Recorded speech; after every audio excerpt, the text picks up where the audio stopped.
Hey again, another quick intermission. You're past the halfway point, so congrats again. By now, I really hope you've already learned a ton from the course. We've already covered lots of topics and built a ton of systems. I hope you've been following the website as you go through the lectures, and I hope reading the frequently asked questions has helped you in some way. Let me know in the comments how you've used the course website. Did you just read the FAQ, or did you also download some project files? Let me know, I'm curious to know. If you enjoy my teaching style, also look at my other courses after finishing this one, especially the turn-based strategy course. That one is an excellent follow-up for this one. Okay, there's still quite a bit more for us to build and learn, so let's continue in the next lecture. Hello and welcome, I'm your Code Monkey. In this lecture we're going to build the stove counter. So we want to place some uncooked meat, then we wait for a bit for it to be cooked. However, if we wait too much, it's going to get burned. So let's implement that. Alright, so as usual, let's first begin by making our counter. So let's go inside the prefabs, the counters, let's right click on the base counter and create a new prefab variant. Call this the stove counter. And as usual, let's go inside of it. Let's find the visual. So inside the prefab visuals, the counters visuals, here is the stove counter. So let's drag it. Then let's duplicate this, rename this one the selected. Let's set the component, the selected counter visual. Then let's go inside on all of these. And by the way, this visual actually has some nice visuals that we're going to implement in a little bit, but for the selected, we really just want the static objects. So let's pick up all of these and let's select the counter select visual. Okay, nice and white. Then let's lock over here the parents so I can select all of these and drag all of them. Okay, great. And start off with all of them disabled. Okay, so that's the basic setup as usual. Just for the counterpoint, since this one has a nice little sub on top, let's lift it up by a little bit. So put it on a Y of 1.456. Okay, that looks pretty good. Just move it a little bit to the center. Okay, great. So now let's make our script. So let's go inside our scripts folder. We've got our counters. So in here, let's create a brand new C# script for the stove counter. Let's wait for it to compile. Let's attach the script and open. Okay, so here as usual, let's extend the base counter. Now, like I said, the goal for this one is to be able to cook our meat. And for that, it's going to be based on a timer. And to actually cook the meat, we're going to need to know which one is the uncooked meat type and which one is the cooked meat type. So for that, we really want the exact same logic that we did for the cutting action.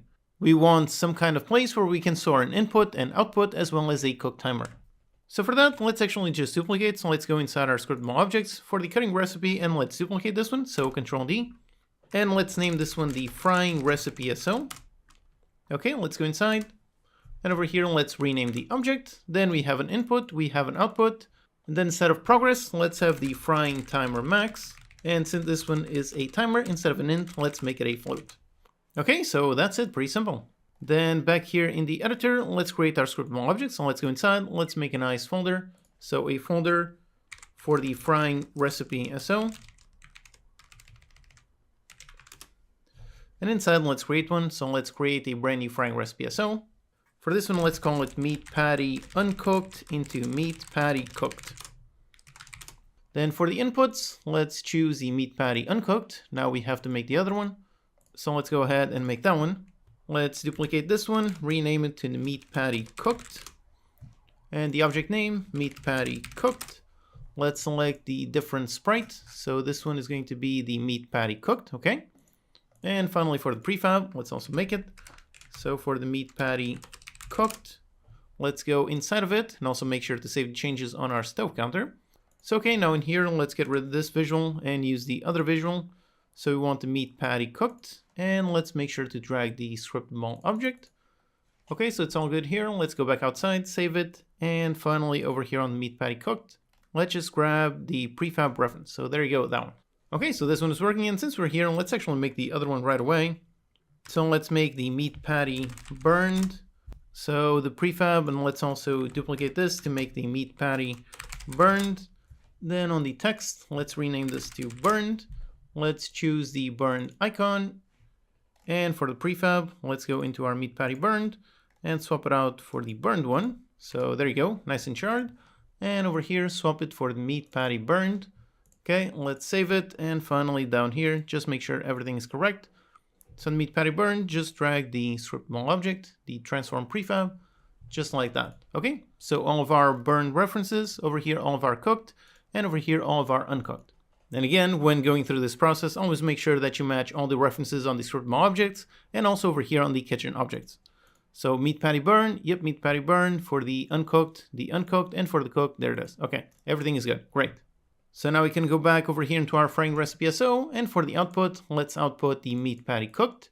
And for the frying timer, let's put it on 3 seconds. Okay, so that's it, great. Now back in the code here on the stove counter, let's add an array of our frying recipes. So a serialized field, private, it's going to be an array of frying recipe SO, so frying recipe SO array, and call it frying recipe SO array. Okay, great. Then back here in the editor, let's go inside the stove counter. Let's make sure to drag that. So let's drag the meat patty from uncooked into cooked. Okay, let's also drag the counter top point. And finally, since we already made the script over here on the selected, we can also drag the selected. Okay, so our stove prefab should be working. Okay, let's go outside, make sure to save the prefab. Okay, now let's continue with the rest of the script. So let's make our override. So override the interact action. And when we interact with it, let's validate dropping the object just like we did on the cutting counter. So let's go over here into our cutting counter script, and let's just copy pretty much the exact same thing. So let's copy all of this interact code. Let's go over here in the stove counter and just paste it. Now we also need to copy in our recipe. So over here on the cutting counter, let's copy paste those functions. So these functions go into the stove counter, and over here let's paste them. They're going to work pretty much the same thing. So we get an input, except instead of being a cutting recipe SO, we're going to have a frying recipe SO. So let's replace all the cutting recipe references with frying recipe reference. Then for the array, this one is the frying recipe SO array, and obviously let's rename these. So Control RR to rename all of them into frying recipe SO. Let's also rename the function. Instead of get cutting recipe SO, it's the frying recipe SO. Okay, so there's no more mentions of cutting over here. So let's use this function up here and up here. And just make sure to rename these the frying recipe SO. And down here, also same thing, so the frying recipe SO. Okay, so down here we have no more mentions of any cutting. Let's just go up here and solve all of these problems. So first we check if there's no kitchen object here, and if the player is carrying something, then we see if what the player is carrying matches any kind of frying recipe. If so, then the player is carrying something that can be fried. Then we set the parent, and for now let's not worry about the progress. So let's just get rid of all of this, just like this. Okay, so with this we should be able to drop, but only an uncooked meat. So back in the editor, let's just set up our scene. So let's drag a stove counter onto our scene. Let's put over there on X of 6, Y of 0, and 3.5. Alright, so let's test. Okay, so now if I pick up some cheese, I go up there and I drop it, and nope, doesn't work. Okay, great. But if I pick up some uncooked meat and I go and I drop it, and yep, that does work. Okay, great. So it works, and I can only drop the actual objects that match the recipe. Now, unlike the cutting counter, this one will not be based on a player-alt interaction. And actually over here, let's fix this minor issue. Basically, we added this debug.log error to the base interact because pretty much every single counter is going to implement this interact function, but not all counters are going to have the interact alternate action. So on this one, let's just do nothing. Let's not spawn an error. Okay, just a quick fix. So like I said, the stove counter, this one is going to be based on a simple timer. And for making some time-based logic, basically we have two approaches. One approach is to use a simple float timer, or you can also use a coroutine. Now, a lot of tutorials will teach you how to use a coroutine, and that's not necessarily a bad practice. It does work. It does achieve the desired result. So to do that, you would just make a function like fry timer. So you'd make a private, you have to return I in numerator, then call it something like handle fry timer. Then inside you can do a yield return and return a new wait 4 seconds. And to start this coroutine, you would do maybe on start, you would call start coroutine and start the handle fry timer.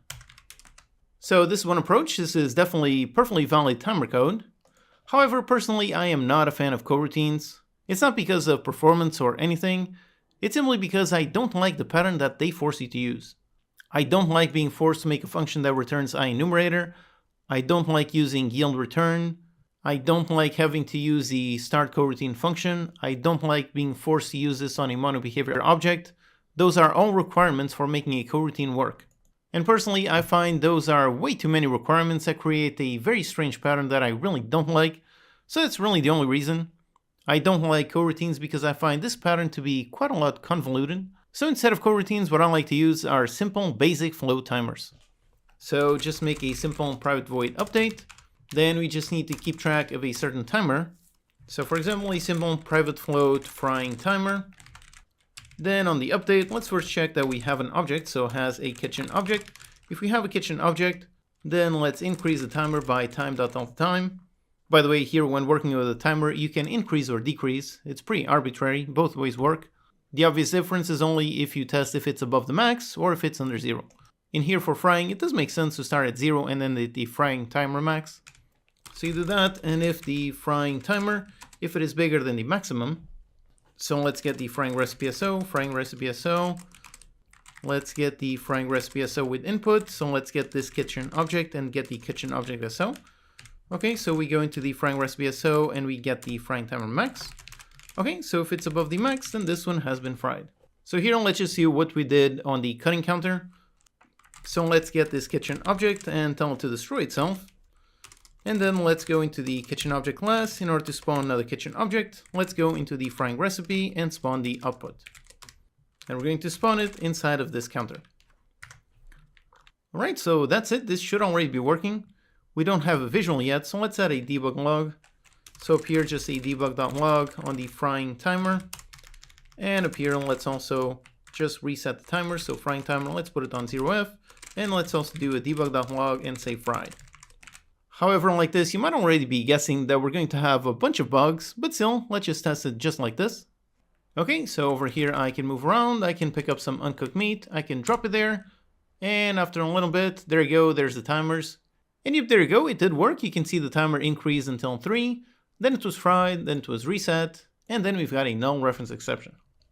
Basically, this is the exact same problem that we had on the cutting counter, where first we put an object like tomato, and that is indeed an input for a recipe. So we cut tomato into slices, but then the slices are not an input for any recipe. So over here we put some uncooked meat, so that's great, we fry it, which means we destroy the uncooked meat and we spawn the cooked meat. But then next time the cooked meat is not an input for anything, so obviously this one is going to return null. One thing we can do to sort of solve this problem, which is also going to be beneficial in terms of performance, is simply caching this field. So let's go up here, define a frying recipe SO.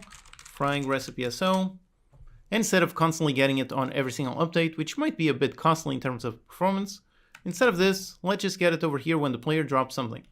So the player drops something and we assign the frying recipe SO, so we assign it, cache the value, and then do this. Okay, that should have fixed the null reference problem, but we still have a bunch more problems, but still, let's test it out. Okay, so here, let's pick up some meat, put it there, and let's look at the timer, and yep, there you go, everything is cooking, great, and yep, there you go, it finished, it cooked, and the timer was reset, and now it's finishing, it's cooking, and so on. So this is obviously another pretty serious problem. Basically, it's constantly frying the meat and spawning more and more objects. Instead of constantly spawning from the same recipe, what we want is for the stove to first fry the object, but then if the object is fried, then we want to burn it. So really, that means that we want the stove to have multiple states. Meaning that we're going to need to make a simple state machine. So let's do just that. Now, if you're a beginner, the concept of a state machine might seem daunting at first, but it's actually extremely simple, at least to make a very basic one. All we need is really just a bunch of states. So to define those states, let's go up here and make a simple enum. So let's make a private enum, call it state. And now let's put all the states for our state machine. Now for the stove, let's say we have idle when there's nothing on top. Then let's say we have a frying state for when the ingredient is actually being fried. Then we have fried for when the ingredient has already been cooked, but it's still getting some heat. And finally, if we leave it too long in that state, then everything ends up burned. Okay, so these are all of our states for our state machine. And now to make the actual state machine, it's actually quite simple. First of all, we just need to store the current state. So up here, make a private of type state and store the current state. And then on update, let's just do a switch on the current state. And now here, basically, we're going to do different logic depending on the state that we're at. So let's say if we're idle, we do something. Then if we are frying, we're going to do something else. Then if we are on the fried, also something else. And finally, if we are on burn, do something else. So here are all of our states. And the logic that we did down here, this is the frying logic. So let's actually just copy all of this. And let's paste it inside the frying logic. And for the state machine, we're only going to run any of these states if there's a kitchen object inside of it. So let's actually put that switch in there, just like this. Okay, so that's it. So when idle, we're not doing anything, and when frying, we're going to run our frying timer. We're going to fry the object. Let's also get rid of the log, we no longer need this. Then we destroy the current object, and we spawn a brand new object. Now what we need is to handle over here the state field. We need to modify this when changing states. So first of all, let's handle the start. So let's make a private void start. And on start, let's begin with the state on state.idle. Okay, great. Then down here, when we interact, when the player drops something, that can be fried, over here, let's set the state and put it on state.frying. And over here, we should also probably reset the timer. So let's set the frying timer back into 0F. Okay, we set the timer and we reset the state. Finally, up here, let's not reset the timer since we're resetting the timer down there, since it makes more sense down there. So we do the frying timer, we end up frying, and then obviously we need to modify the state. So modify state and put it on state.fried. Okay, so that's the basics of our state machine. With this, everything should be working just the same as previously, except we're only going to fry once. So let's actually just put a log here, debug.log, object fried. And let's put one down here outside of the state machine. Just do a debug.log on the state. Okay, like this, let's test. Okay, so here we are. Let's pick up some meat and drop it on there. And there you go, it goes from idle directly into frying, and then it's fried. And yep, there you go, now it stays on fried. So it no longer goes on frying and it's no longer spawning any more objects. It went from frying into fried, and yep, everything worked. All right, awesome. So we have the frying state working perfectly. Now let's handle the burning. In terms of logic, it's really going to be the exact same thing. We're going to have a frying timer. So let's copy this code and paste it down here. Now, technically we could reuse the exact same float timer, but that would be a bit confusing. So let's keep our code as clear as possible and really just make a different timer with a more descriptive name. So up here, a private float, call it the burning timer. Then let's initialize this timer. So when we go into the fried state, let's set the burning timer into 0. Then down here, let's use this burning timer. Okay, great. When timer is elapsed and the object is spawned, let's go into the burn state. And now obviously we need another recipe. So let's make another scriptable object. Back in the editor, let's find the frying recipe SO. Let's duplicate this. Call it the burning recipe SO. Then over here, let's modify the name. Instead of frying timer max, let's call it burning timer max. Okay, great. So now over here on the stove, let's use pretty much the exact same thing. And let's make over here private of burning recipe SO, the burning recipe SO. Then down here, we just need a function to get the burning recipe SO. So let's copy this and paste it over here.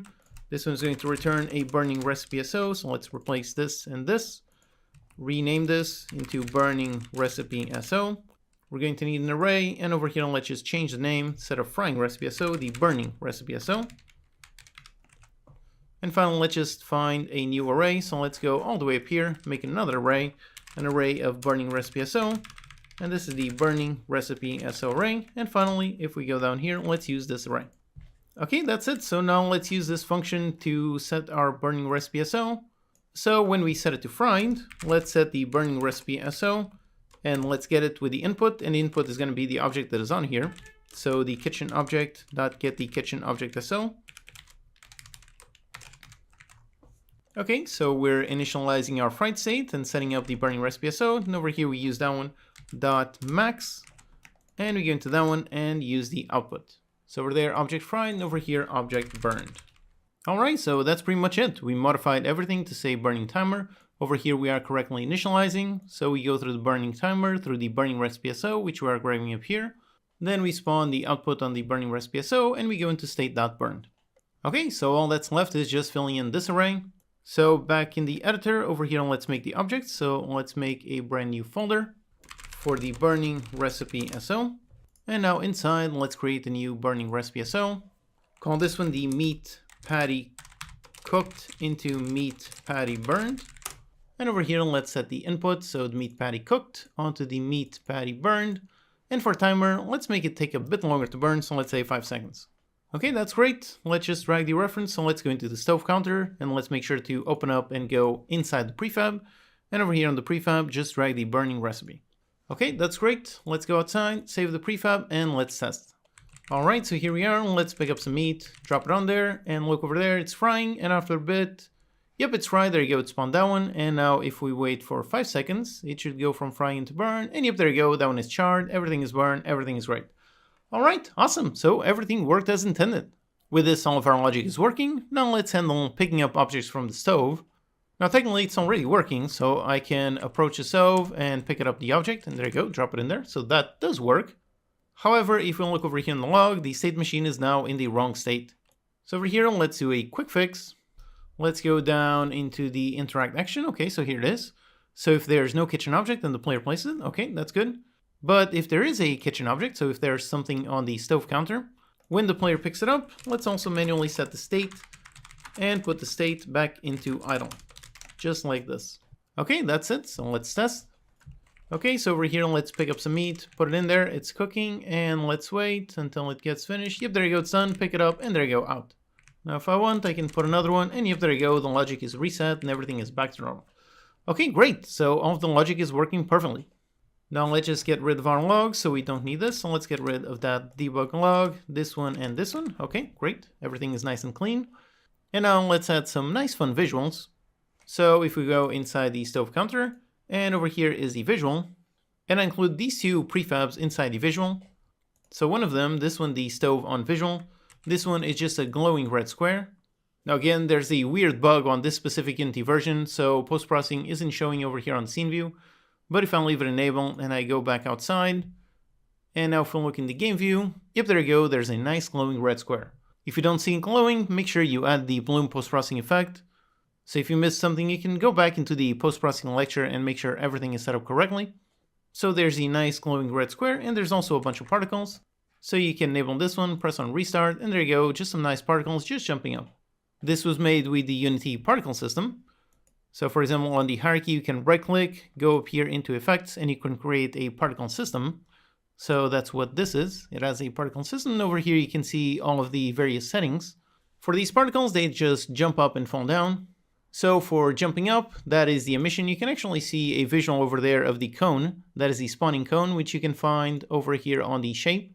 So in the shape, it has the shape of a cone. Then you can see the radius thickness, and so on. So that is from where the objects are being spawned. Then up here, you can see the lifetime of each object. So each particle is going to last for 0.7 seconds. You can also see the speed, so that's the speed at which they come from there. The start size, that's how big they are on start. And note how the particles are spawning, jumping up, and falling down. So that falling down is over here the gravity modifier. If you put it at 0, then they just keep going up. And if you put it at 2, yep, they go up and they fall down. Next down here on the emission, this is how many are being spawned. So if I put this on 200, there you go, tons and tons of particles. Next is over here the size over lifetime. So this one has just a basic curve. So they start off on full size, and over the x-axis, this one is the lifetime. So as the particle goes from the beginning until the end of their life, they basically go down on size. So that is why they become quite a bit smaller.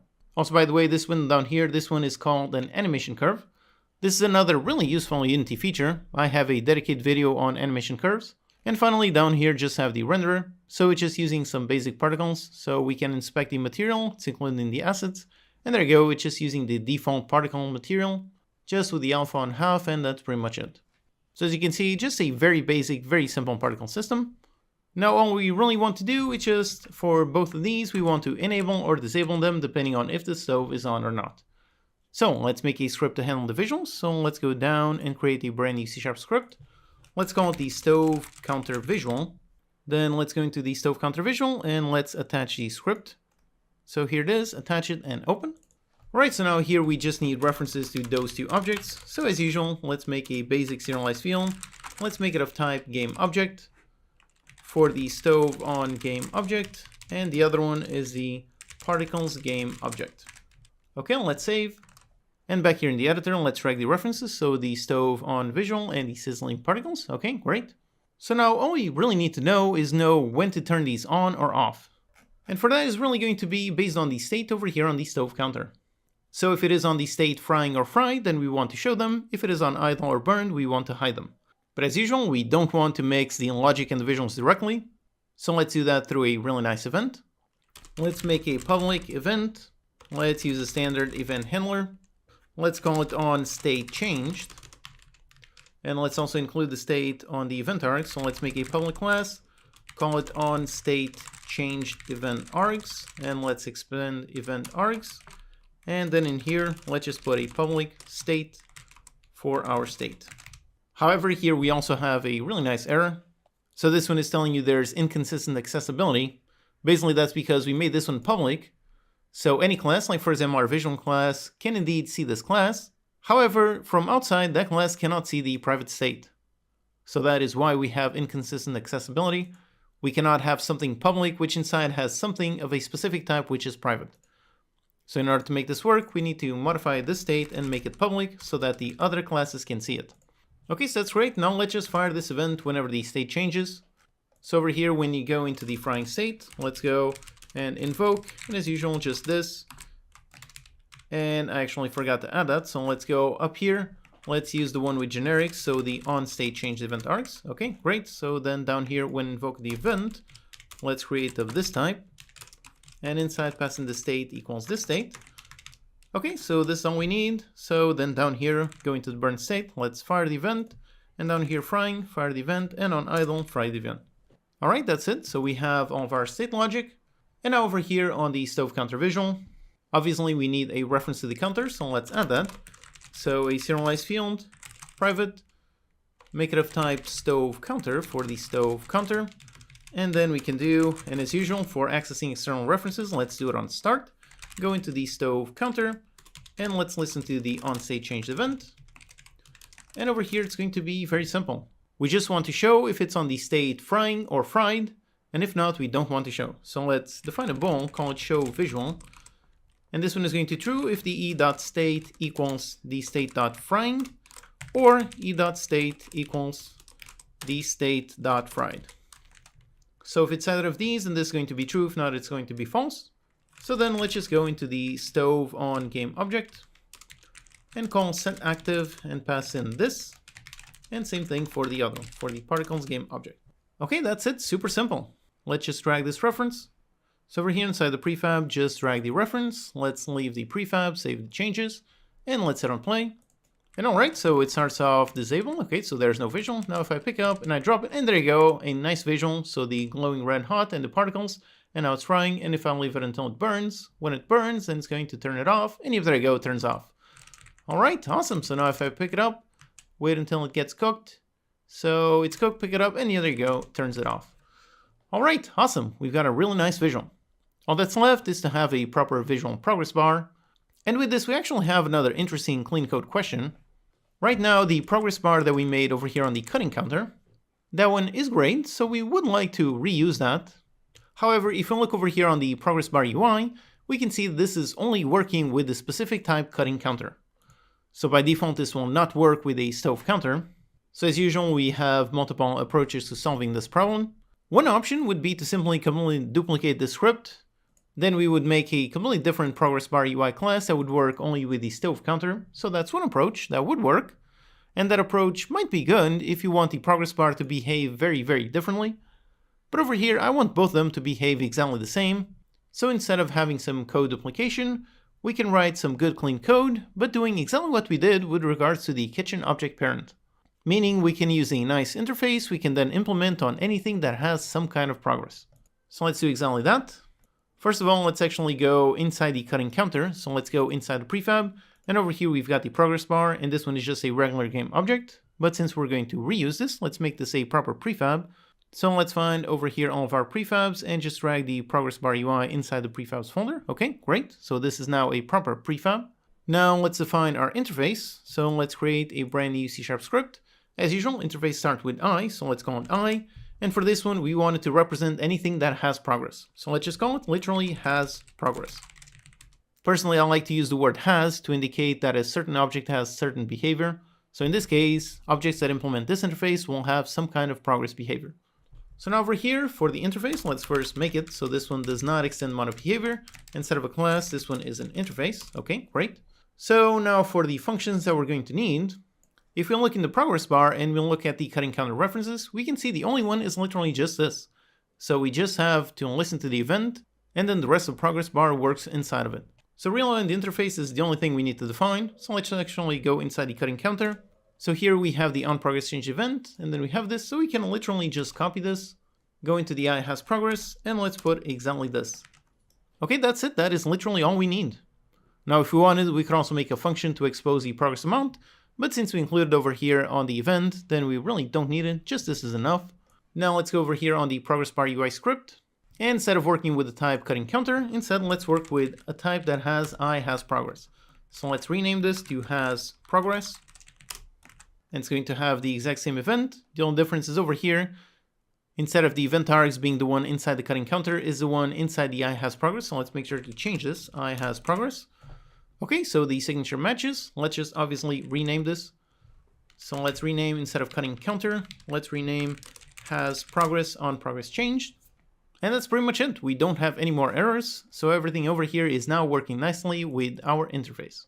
And back here in the editor, whilst we're still inside the cutting counter, sadly, interfaces do have one downside when it comes to Unity. If we look in the progress bar UI, down there we can see the progress bar UI. And previously we had the counter field exposed in the editor. However, now by changing into an interface, there we have the issue. The field does not show up here. Interfaces do not show up in the editor because Unity basically has no way of knowing that the interface will be implemented by some kind of game object. So sadly, this is the one thing that doesn't work very well with Unity. The solution that I normally do is actually pretty simple. Instead of exposing the interface, which does not work, instead let's just make this a regular private field. And then let's make a serialized field, and for this one, let's make it of type GameObject, and let's call it has progress GameObject. Okay, so like this, we have a regular serialized field with a regular GameObject. So if you look here, yep, we do have that field. So now we can indeed drag the cutting counter reference. And then over here in the code, in order to get the has progress, that is super simple. Has progress, we just go into the has progress GameObject and get component of type I has progress. Okay, so that's it. Now our code does work. However, of course, one big potential issue with this is that over here we have a field of type GameObject, meaning that we have no guarantee that this field does have a component that implements the interface. So we cannot make sure that we drag the correct reference. We can drag any reference, doesn't have to have our progress interface. So in order to keep ourselves safe, let's add a nice safety warning. So over here, if has progress equals null. So if this one is null, that means that that game object does not have any progress interface. If so, let's do a debug.log error. And let's say the game object, and let's pass in this game object, does not have a component that implements I has progress. So this way, if we make a mistake, we will have a nice error message. Basically, this is the one workaround that you need to use since Unity does not support dragging references in the editor if they are interface references. Okay, so with that, everything is good. So all of our progress bar UI, this should all be working perfectly. We just need to go over here into our cutting counter script, and let's make it so that we implement our interface, so I has progress. And we got an error just because even though we did define that interface member, the onProgress change, again, keep in mind that the types depend on not just their name, but where they're at.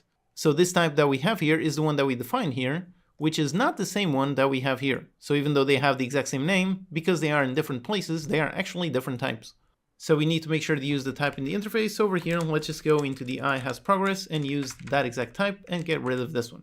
Okay, so that's it. That's the change we need. And down here when firing, let's just fire with that type, and down here the same thing with that type. Okay, great. So like this, the cutting counter should still be working exactly the same as previously. Again, when refactoring any code, always do a quick test. So let's do that. Let's make sure to save our counter, save the prefab, go back outside, hit on play. Now let's pick up some cheese, put it there, cut, and there you go, the progress bar still does work. Okay, great. Now let's apply it to the stove, and that is actually going to be very simple. First, let's go inside the stove, so let's find the stove counter, let's open it up, go inside the prefab, and over here let's drag the progress bar UI prefab, so let's drag that. Then down here we already have the has progress game object, so let's drag the stove counter, and that's it. There's nothing else we need to touch here. We just need to go over here into the stove counter, and as usual, let's implement the interface. So the I has progress. And now let's implement it pretty much just like we did on the cutting counter. So we can actually just copy this. So we just need to implement the event. So that's it. And now for firing the event, let's go down and see where we are modifying all of our timers. So let's go down to when the player drops something. So we do the onState change, and now let's invoke this event. So this, and for the progress bar, for the progress normalize, this one's very simple. So just frying timer divided by the frying recipe SO dot frying timer max. Okay, that's it. We are modifying the progress. Now let's go up here when we are in the frying state. And when we do, let's fire off the on progress change event. Okay, great. And finally down here when we have the frying, over here let's also fire, except obviously we have the burning timer and the burning timer max. And then just to make sure that the bar actually hides itself when we go into burned, let's also fire an event. This one doesn't have a timer, so let's just put it on 0F. Okay, that's really it. We don't need to touch the progress bar UI at all. Let's test this. Just make sure to save the prefab. Let's go back outside and hit on play. And right away, yep, the bar is indeed hidden. Now if I pick up some meat and I drop it, and there you go, got a really nice bar going up. And yep, going up on the burning state. And as it gets to the end, let's see if the bar hides. So it gets to the end. And yep, there you go, the bar does hide. All right, awesome. And if I pick up something, actually this was the one event that we forgot, so let's fix that. So let's just copy the one where we set the progress normalized to 0. And over here, if the player picks up something, let's set the progress back into 0. So here we are. Let's pick up some meat, drop it on there. Okay, let's wait for it to be cooked. Okay, it's cooked. Now before it burns, pick it up, and there you go, the bar is gone. All right, awesome. Okay, so here we have, again, another example of the power of writing good, clean code. We made a nice generic progress bar, and we very easily made it work with a completely different counter. Which of course would also work with literally anything that implements that interface. It doesn't have to be a counter. Now let me make one note here. Basically I showed you how to make a generic progress bar and reuse it. But let's say you want to do something specific just for the stove. Well, one approach, like I mentioned, is to duplicate the code and make a progress bar that works only with the stove. But another approach is to simply add more elements on top. For example, during the polish stage, we're going to do exactly that. We're going to add an extra UI element that will show up to warn the player when the food is about to burn. So I just wanted to point that out, how you can mix and match both of them. You can have both generic components coupled with specific components. But for now, our progress bar, everything is looking pretty good. So let's leave that burn warning just for the polish stage. Now the next very important thing we need is some plates, so let's do that in the next lecture. Hello and welcome, I'm your Code Monkey. In this lecture, we're going to create the plates counter. This one is just going to spawn some plates, which we can then pick up to grab some objects. Okay, so let's begin making the counter as usual. So let's go inside our prefabs, inside our counters, right click the base counter, make a new prefab variant, call it the plates counter. Let's go inside and let's drag the visual for the plates counter. Let's go into scene view so we can see it. Okay, let's duplicate this, make this the selected. Let's go inside. And we can actually hide the circle sprite. We only need this one. So on this one, let's modify it for the counter selected. On the selected, let's make it just 1% bigger. And let's add the selected counter visual. Okay. Then inside, obviously, drag the reference for the kitchen counter. Okay, that's our basic setup. Now let's make our script to run this. So let's create a brand new C# script for the plates counter. Let's attach the script to the plates counter and open. Okay, now here as usual, let's extend our base counter. And then first let's handle the spawn timer logic. So basically we want to spawn some plates every once amount of time. So let's store a simple float for the spawn plate timer. Then let's make a simple update on timer. Let's increase the spawn plate timer by time.delta_time. And then just check if it's above a certain maximum. So if it is above something, in this case, we're going to have a fixed value, but still, like I mentioned at the very beginning of this course, let us not use magic numbers here. You should never use magic numbers. Instead, if you wanted to make it editable, you could also make it up here as a serialized field, but in my case, for the design that I'm going for, I'm perfectly content with having a fixed value, so just up here, pretty simple, the spawn plate timer max. And let's default it to 4F, and let's use it over here. Okay, great, so this is what we want. However, for spawning, it's actually going to be a bit tricky. The plate is supposed to be a kitchen object. The player should be able to carry the plate. And right now, for the design that we define, is that each kitchen object can only have one parent, and each parent can only have one object. But over here, we want to spawn multiple objects. Now let's quickly see what happens if we try spawning multiple as usual. So let's just go into the kitchen object, spawn a kitchen object, which means we need the plate SO. So let's do it up here. As usual, a serialized field, private, kitchen object SO for the plate kitchen object SO. So we're going to need to make this, and then we're just going to spawn this object on this. Okay, so this is going to throw an error, but still, let's see. Let's first create the object. Over here, let's go inside our scriptable objects, our kitchen objects. Let's create a brand new kitchen object. Call it just the plate. For the object name, this one is a plate. For the sprite, let's go with the plate sprite. And for the prefab, let's make it. So let's duplicate one of these, call it the plate. Let's go inside it, and obviously make sure to save the changes. Then over here, let's drag the plate visual, get rid of the tomato, and on the plate, let's make sure to assign the plate.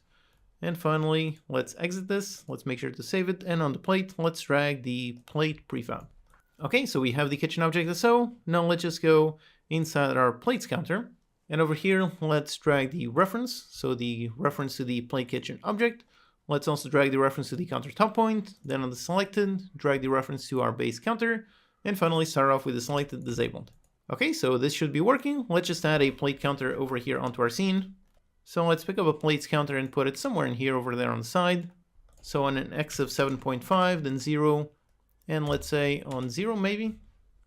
Let's make sure we have space for one more counter over there. So let's duplicate this empty counter, and let's put it over there, pointing to the side. So this one is on 7.5, 0, and -2. Okay, so now let's just make sure that they perfectly match.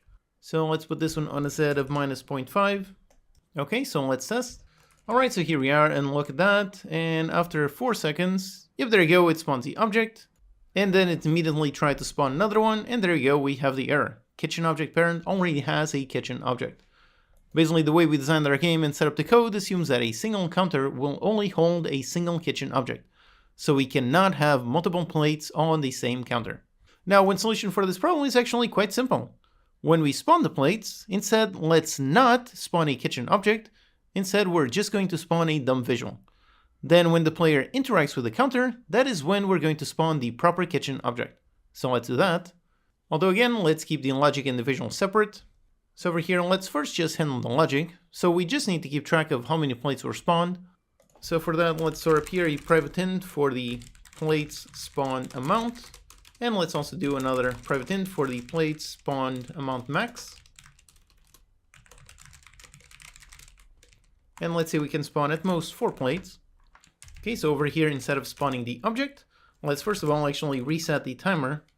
So let's put it back to 0, 0. And on the plate spawned amount, let's check if this one is under the plate spawn max. And if so, let's go into the plate spawn amount and increase it by 1. Okay, so that's the logic, super simple. Now let's handle the visual. So let's first make our script. So let's create a brand new C# script for the plates counter visual. Now let's make sure to add the visual. So let's go inside the prefab, and over here we've got the visual. Let's attach it. Okay, open. Now here, basically the first thing we need is we need to know where to spawn the visuals. So let's actually add a reference to our countertop point. So let's add a serialized field for the private transform for the countertop point. Then let's also add a reference for the prefab we're going to spawn. So let's call it the plate visual prefab. Then here in the editor, let's drag the references. So the countertop point, place it in there. And for the plate visual prefab, let's go up here and find the visuals for the kitchen object. So these are just the visuals, and let's drag the plate visual. So the plate visual, not the plate kitchen object. Okay, now back in the code here, we obviously need to know when a plate is spawned. So let's go into the plates counter and make a nice event. So public event handler as usual, on plate spawned. And down here, let's just fire the event. So we just invoke with this and event_empty. Okay, that's it, very simple. And then on the other script over here, let's just listen to it, which also means that we need a reference to our counter. So let's add over here the plates counter for the plates counter. So we're going to need to drag the reference, and then on start, let's listen to the on plate spawned event. And when that happens, then let's spawn. So let's call instantiate on the plate visual prefab. Let's put it inside the countertop point. So this is the transform for the plate visual transform. And that's pretty much it. Okay, so like this, it should be working. When the plate is spawned, we should be spawning a brand new visual. Back in the editor, we just need to drag the plates counter reference like that. Let's exit, save the prefab, and let's test. Okay, so here we are, and if we wait for 4 seconds, we should be able to see a plate spawn. Yep, there you go.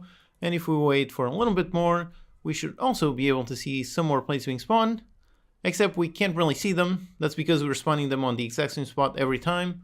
But if we pause the game, and over here look in the hierarchy and find the plates counter, and inside the counter top point, yep, we do have 4 visuals. And if we wait for longer, then nope, it's not going to spawn anymore. It's only going to spawn 4 plates. Okay, great. So to solve the visual, let's just offset them by a tiny bit. To know how much we should offset, let's keep track of how many plates have been spawned. So let's store up here on the visual script a list of game object. Call it the plate visual game object list. Let's also make sure to initialize this. So let's do on awake. Let's initialize this list. And then when we spawn them, okay, so here we have the object that we spawned. Now basically we just need to modify the local position. And let's put it on new vector 3. On the X, let's put it on 0. Then on the Z, we're also going to have 0. And then over here on the Y, let's offset it by a certain amount. And basically it's going to be based on how many plates have been spawned. So let's define up here a float for the plate offset Y. Let's put it at, say, 0.1f. And over here, we're going to offset it by this much, multiplied by how many plates have been spawned. So we can go into our visual list.count. So you can do like this, and then we just need to add it to the list. So let's add this plate visual transform.gameObject. Okay, so now each game object should be spawned at a different height. So let's see. So here we are, and if we wait for 4 seconds, we should be able to see a plate. And there you go. And now after 4 seconds, we should be able to see another one placed slightly above, and yep, there it is. Okay, great. So everything is spawning perfectly, both in the logic as well as the visual. Now let's actually pick up a plate. So on the plates counter, as usual, let's implement the interact. So let's do a public, let's override the interact function. And now for picking up, let's first see if the player is actually empty-handed. So if, and we check the player has kitchen object. So if the player does not have a kitchen object, then the player is empty-handed. Okay, great. Then let's see if we have a plate that we can give them. So if the plate spawned amount, if it is bigger than 0, then there's at least 1 plate here. And if so, let's give it to the player. So how we do that is, well, over here for the logic, let's just increase it by 1. Then let's actually spawn the object. So on the kitchen object, let's spawn the plate kitchen object SO and spawn it on the player. And finally, we just need to update the visuals. So let's make another event. So up here on plate spawned and on plate removed. Okay, we have this event. And then down here, let's just, whenever the player picks it up, let's invoke this with this and event args.empty. Okay, great. So now on the visual, let's listen to this. So we're here on start for the plates counter, listen to this event. And when this event happens, we just want to destroy the very last plate. So let's grab the game object for the plate game object. And we're basically just going to go into our list. So the plate visual game object list. And let's pick up the very last one. So let's go into the list.count -1. So this is going to be the very last element of the list. Then let's remove this one from the list. So plate.remove this one that we just grabbed. And then we simply call destroy on this one. All right, so that's it, super simple. So over here on the plates counter, we do all of our checks. We cut it down by 1. We spawn the actual kitchen object and we fire the event. And over here, the event listens and updates the visual. Okay, let's test. So here we are, let's wait for a plate to be spawned. And when it's spawned, there it is. I'm going to pick it up. And yep, there you go, the player is now carrying a plate. Let's drop it here. And there you go, there's another one. Now let's wait for a bunch more to be spawned. Okay, so the plates counter is full. Now if I pick up, it should only eliminate the last visual. Pick it up, and yep, there you go, it'll eliminate that one. Now I can drop it in there, and yep, there you go, another one spawn. All right, awesome. Okay, so that's really it for the basics of the plate counter. It periodically spawns some plates, which the player can then pick up.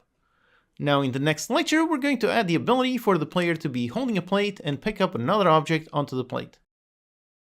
Hello and welcome, I'm your Code Monkey. In this lecture, we're going to add the ability for the player to be carrying a plate and pick up objects onto that plate. Okay, so here we already have the plate counter working. It has some basic logic. After a bunch of time, it spawns a plate. It spawns up to a certain maximum. And I can pick up a plate, and yep, the player is carrying a plate, so I can put it anywhere. Then I can, for example, pick up some tomatoes, slice them, and pick them up. However, now I am not able to place the tomatoes on the plate. So let's add that logic. Let's begin over here on the clear counter script. First, we're testing if there's no kitchen object here, and the player is carrying something, that the player drops something in there. But then we're testing if there is a kitchen object here, and if the player is carrying something. So it's over here that we want to check if the something that the player is carrying, if it is a plate. Now our plate is also going to have a bit of custom logic. So to help both identify and hold that custom logic, let's make a proper script to handle it. So back in Unity, let's create a brand new script. Call it the plate kitchen object. And let's open this. Now over here on this one, instead of extending mono behavior, we're going to extend kitchen object. So the plate is really just a more specific type of a kitchen object. Again, like I mentioned quite a while ago, you want to be very careful with inheritance. You need to have a very good reason to do it. Here we want the plate to behave exactly like a kitchen object, just with a tiny bit of extra logic, so in this case it makes perfect sense. Let's just go ahead and save this, and wait for Unity to compile. And over here, let's find our kitchen object with the plate. So here it is, the prefab. As you can see, we have a kitchen object. Now, instead of having that one, let's replace that with the plate kitchen object. And since we are extending kitchen object, we have the same fields. So let's make sure to add the kitchen object SO and get rid of the other one. Okay, great. So now back here on the clear counter, when there is a kitchen object here and the player is carrying something, we can check if the player is holding a plate. And for that, we can check the type. So if, let's go into the player, and let's get the kitchen object the player is holding, and we test if this object is of type plate kitchen object. If so, then that means player is holding a plate. And if that is the case, then we basically want to give the player whatever object is over here, we want to add it to the plate. So let's go into the plate script to add that function. So over here, let's make a public void, let's call it add ingredient. As a parameter, we're going to receive a kitchen object SO. We really only care about the type. We're going to destroy the actual kitchen object like we've been doing when creating different types. So the plate is really just going to store a list of types. So up here, let's store a list of kitchen object SO for the kitchen object SO list. Then when we add the ingredient, let's just add it to the list. So this kitchen object SO. Let's also make sure to initialize the list. So let's do it on awake. Let's initialize our list. And now from the other side, we just need to call this. So over here on the clear counter, if the player is holding a plate, let's first get the type of plate. So plate kitchen object, or the plate kitchen object. We go into the player to get the kitchen object, and we cast this as a plate kitchen object. Okay, so we have this, and then over here, let's call add ingredient. And let's add whatever is currently on this counter. So let's get the kitchen object and get the kitchen object SO. Okay, so we're adding it to the plate. And then let's destroy what is here. So get kitchen object and destroy itself. Okay, so that's it. So if there is something here, and if the player is holding something, and that something the player is holding is a plate, if so, we're going to add that ingredient to the plate and then destroy the object in here. So let's test. Okay, so here let's pick up a tomato, let's slice it, let's put it on a clear kitchen counter because that's the only one where we added the logic. So on this one, let's pick up a plate.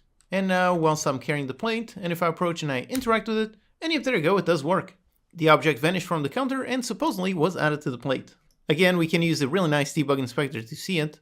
So let's pause the game, let's select the plate, let's see the plate kitchen object, so here it is, this one.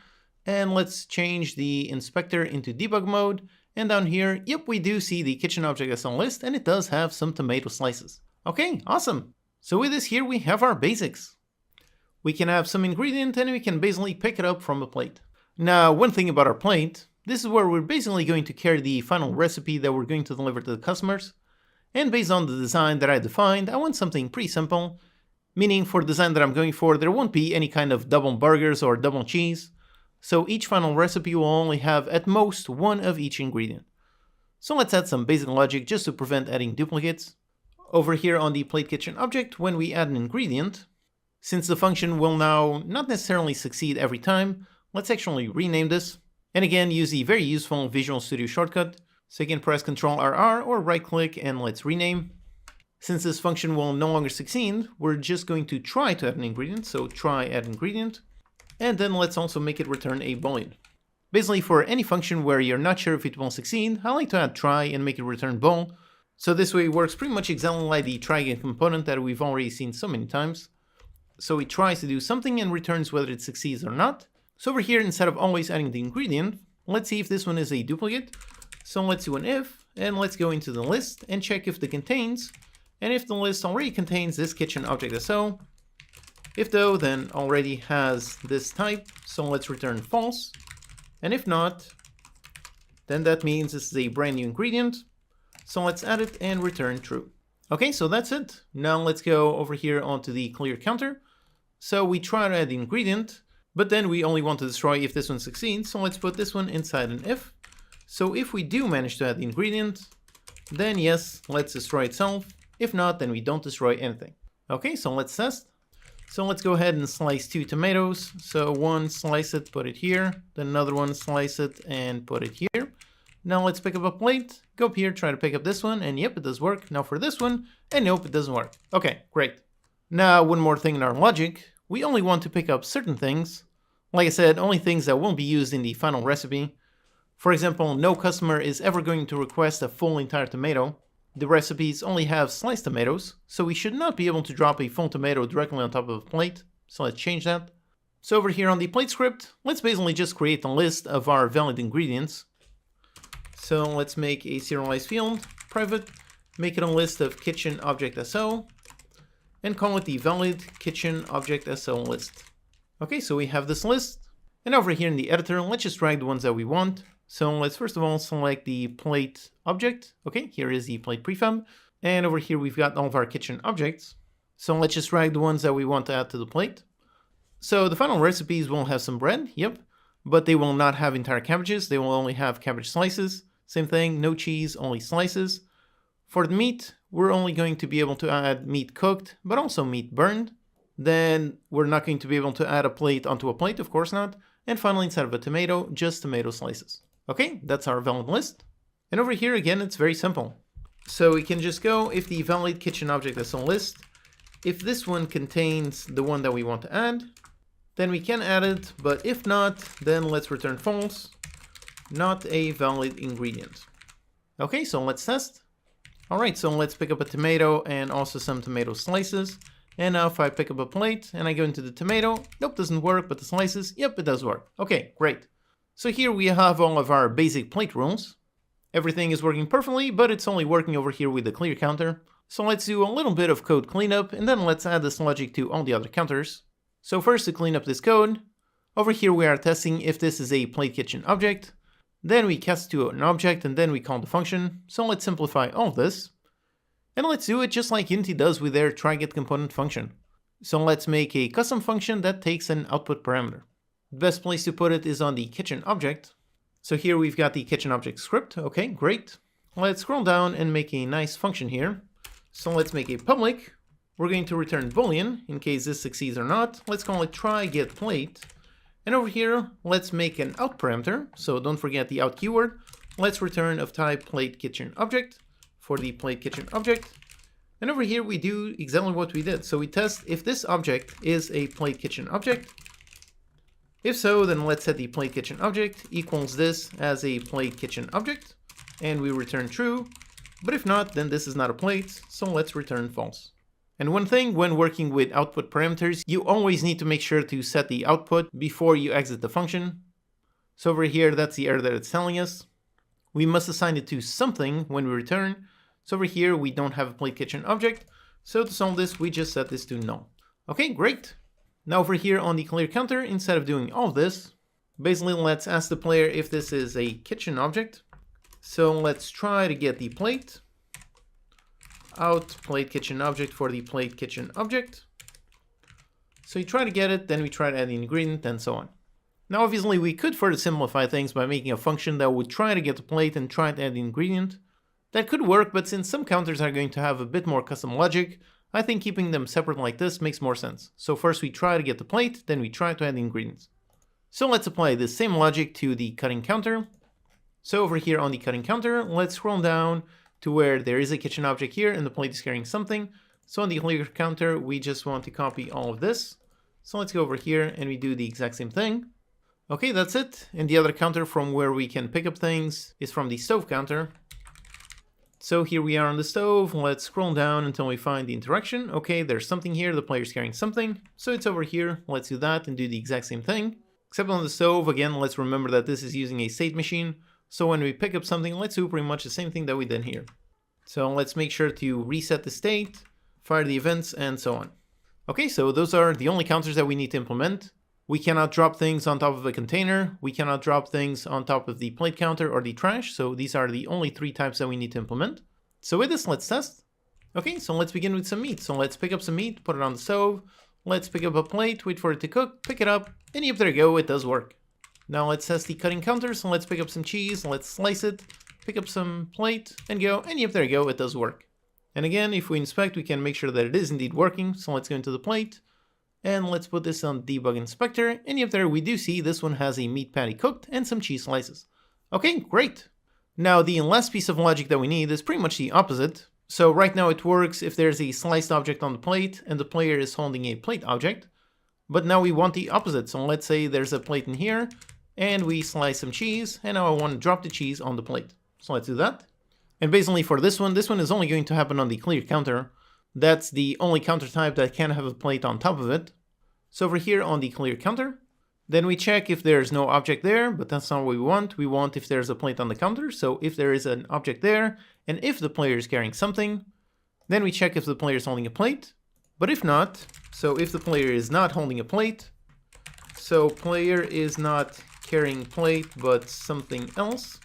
Over here, we need pretty much the exact same logic, except just testing for the object on this counter. So let's do if, let's get the kitchen object on this counter. This one tried to get the plate. So out plate kitchen object for the plate kitchen object. So if so, there's a plate over here. That means the counter is holding a plate. So then let's go into this plate kitchen object. Let's add the ingredient. And we're going to try to add whatever the player is currently carrying. So the player dot get kitchen object and get the kitchen object as so. So we're going to try to add this. And if we can't add, then we're just going to destroy whatever is on the player. Okay, that's it. And over here, we've got a nice error just because we defined it with the same name up here. So up here, we're already defining the variable, and over here, we're defining the same variable with the same name. So we can either give this a different name or just not define a brand new variable here. So just it's defined up here and we're using it here. Okay, so all logic is working. Now here, make very sure that you're not mixing references. Keep in mind when you're referencing the kitchen object on this counter and the one on the player. Those are 2 different things. So over here, if the player is not carrying a plate but something else, then you check the kitchen counter. So over here, you're not checking the player but checking the counter. Then you go into that plate and you try to add the ingredient and you try to add the one that the player is carrying, and then you destroy the one the player is carrying. So again, be very careful here. Make sure you don't mix references. So with this, it should work. So let's make sure to save our script and let's test. Okay, so here we are. Let's first pick up a nice plate. Let's drop the plate in there, pick up some bread, drop the bread, and yep, there you go, it does work. Alright, so now we can do a bit more natural interactions. So for example, let's pick up some meat and put it on cooking. And there you go, the meat is fried, so now I'm currently carrying just some meat. So I place it there, then I pick up some bread and put some bread on top of the meat. And yep, everything does work flawlessly. Okay, so here we created a plate, and we created some custom logic to define what the plate can and cannot pick up. Now all that's left is actually being able to see what is on the plate, so let's do that in the next lecture.